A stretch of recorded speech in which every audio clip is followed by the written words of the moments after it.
Chapitre 14. Abinadi et le roi Noé.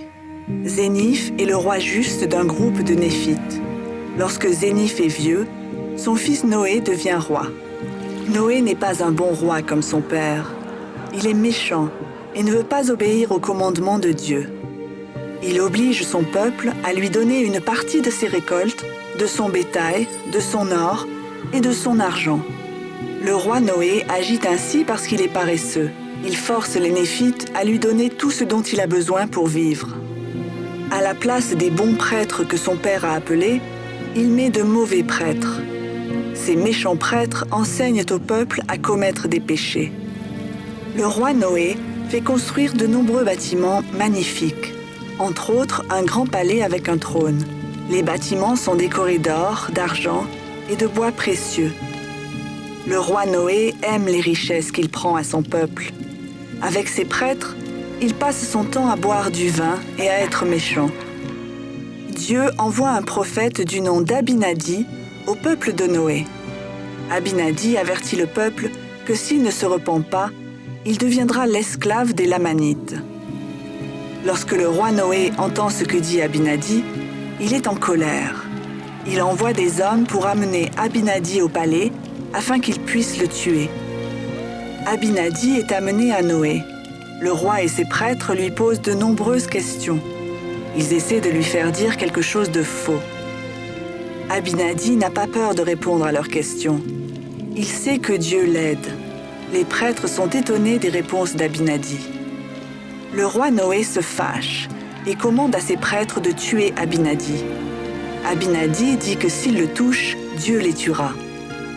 Le Saint-Esprit protège Abinadi de manière à ce qu'il puisse finir de dire ce que le Seigneur veut. Le visage d'Abinadi est rayonnant. Les prêtres ont peur de le toucher. S'exprimant avec la puissance de Dieu, Abinadi parle aux gens de leur méchanceté. Il leur lit les commandements de Dieu.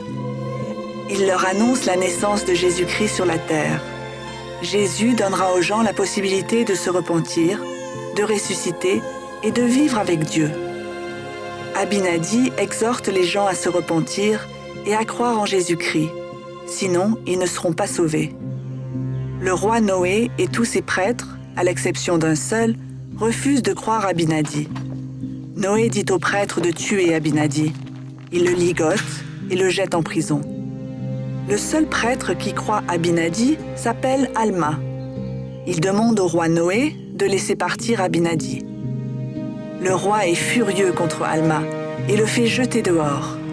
Puis, il envoie ses serviteurs pour le tuer.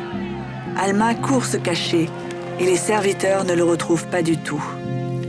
Après 3 jours en prison, Abinadi est de nouveau amené à comparaître devant le roi Noé.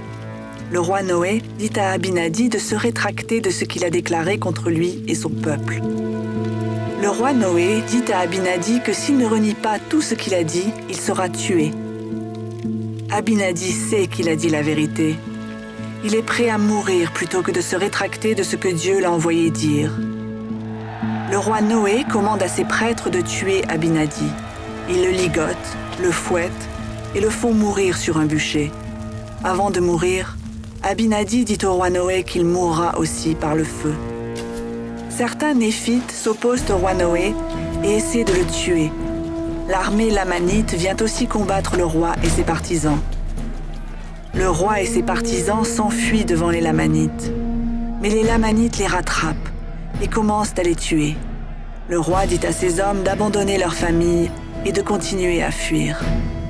Beaucoup d'hommes ne veulent pas s'enfuir. Ils sont capturés par les Lamanites. La plupart des hommes qui se sont enfuis avec le roi Noé ont des remords. Ils veulent retourner pour aider leurs femmes et leurs enfants et le reste de leur peuple. Le roi Noé ne veut pas que les hommes retournent auprès de leur famille. Il leur ordonne de rester avec lui.